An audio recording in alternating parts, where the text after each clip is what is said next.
Elevated కారిడార్లు కానీ, flyovers కానీ, under పాస్లు కానీ, రోడ్లు కానీ, అవసరమైన ప్రభుత్వ కార్యాలయాలు కానీ, ఇవే కాకుండా పేదోళ్ళ పిల్లలు చదువుకోవడానికి young India integrated residential schools కానీ, అదేవిధంగా తెలంగాణ స్కూళ్ళను కానీ ఈరోజు ఈ ప్రాంతంలో మనం మొదలుపెట్టినాం. ఎందుకంటే ఈ ప్రాంతానికి వివిధ రాష్ట్రాల నుంచి వలస వస్తుంటారు. వాళ్ళ ప్రధానమైన సమస్య పిల్లల చదువులు, తల్లిదండ్రుల వైద్యం.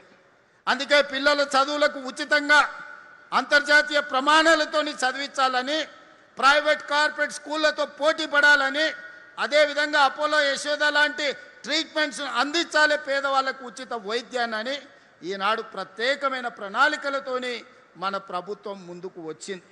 అందుకే ఈరోజు నేను అడుగుతున్న మిత్రులారా, నిన్న మన కేంద్ర ప్రభుత్వం లేదా కేంద్రంలో అధికారంలో ఉన్న నాయకులను చేవెళ్ళ ఎంపీ వాళ్ళే, మెదక్ ఎంపీ వాళ్ళే, మల్కాజ్గిరి ఎంపీ వాళ్ళే, సికింద్రాబాద్ నుంచి ఎంపీఏ కాదు కేంద్ర మంత్రిగా ఉన్నాడు.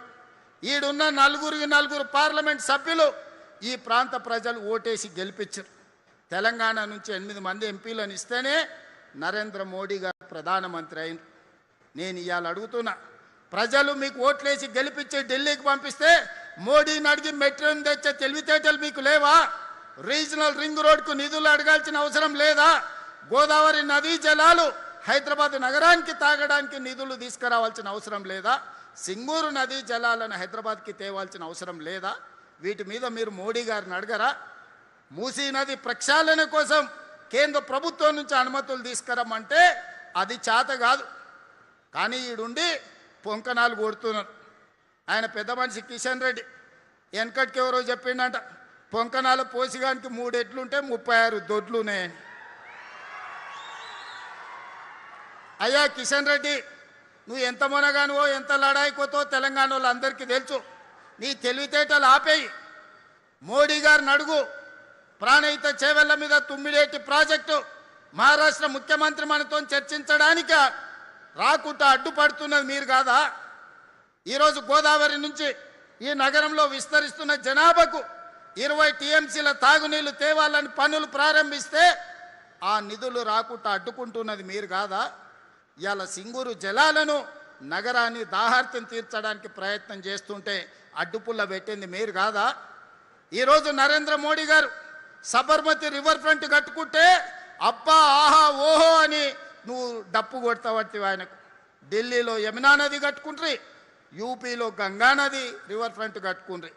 మరి మనకున్న మూసీని ప్రక్షాళన మనం చేసుకోవద్దా? మన మూసీ బాగుపడొద్దా? మన మూసీ మన ప్రజలకు ఉపయోగపడొద్దా?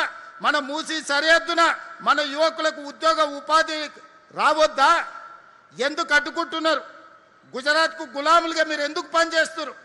గుజరాత్ అభివృద్ధి చేసుకోవడం నరేంద్ర మోడీ బాధ్యత అయితే తెలంగాణ హైదరాబాద్ నగరాన్ని అభివృద్ధి చేయాల్సిన బాధ్యత కిషన్ రెడ్డికి, ఈటెల రాజేందర్కు, విశ్వేశ్వర రెడ్డికి, రఘునందన్ రావుకి లేదా అని నేను అడుగుతున్నా. ఇక్కడున్న ప్రజలు మీకు ఓటు వేయలేదా?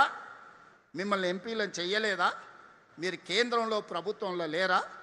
ఇవాళ పదే నువ్వేం చేసినావని నన్ను అడుగుతున్నారు.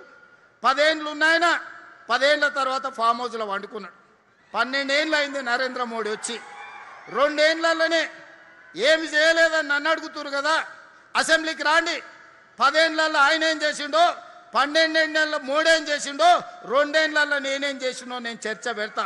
మా పిఎస్సి చైర్మన్ అరకప్పుడు గాంధీ గారితోనే నేను సమాధానం ఇప్పిస్తా.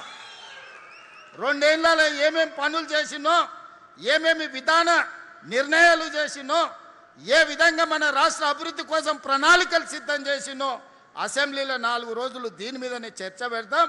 మీరు రాండి, చర్చ చేద్దాం. ఇలా తప్పించుకోవడం మీ చేతనే అవుతుంది అనుకుంటున్నాం.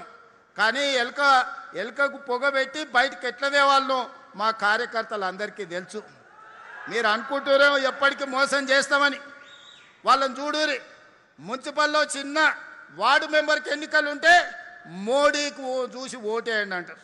నేను అడుగుతున్న కిషన్ రెడ్డి గారిని, మన మోరీలో మురికి తీయాలంటే మోడీ వస్తాడే? ఈడున్నోడు ఎవడన్నా సక్కనైనోడు ఉండాలి. పెళ్లి పెద్దను చూసి పిల్లగానికి పిల్లని ఇస్తే వాడు సంసారం చేయకపోతే పెళ్లి పెద్దని అడుగుతామా?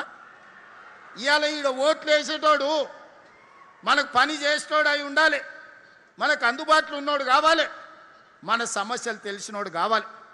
అందుకే మీరు అరకపూడి గాంధీ గారిని 2014, 2018, 2023 3 సార్లు హ్యాట్రిక్ గెలిపించిందంటే మీ సమస్యల పట్ల అవగాహన ఉండి మీకోసం కొట్లాడుతున్నాడు కాబట్టి 3 సార్లు ఎమ్మెల్యేగా గెలిపించిండు. అందుకే ఈనాడు ఎప్పుడు కలిసినా ఈ శేర్లింగంపల్లి నియోజకవర్గంలో రోడ్ల గురించి, తాగునీటి సమస్య గురించి, ట్రాఫిక్ జామ్ల గురించి ఎప్పుడు మాట్లాడుతుంటాడు.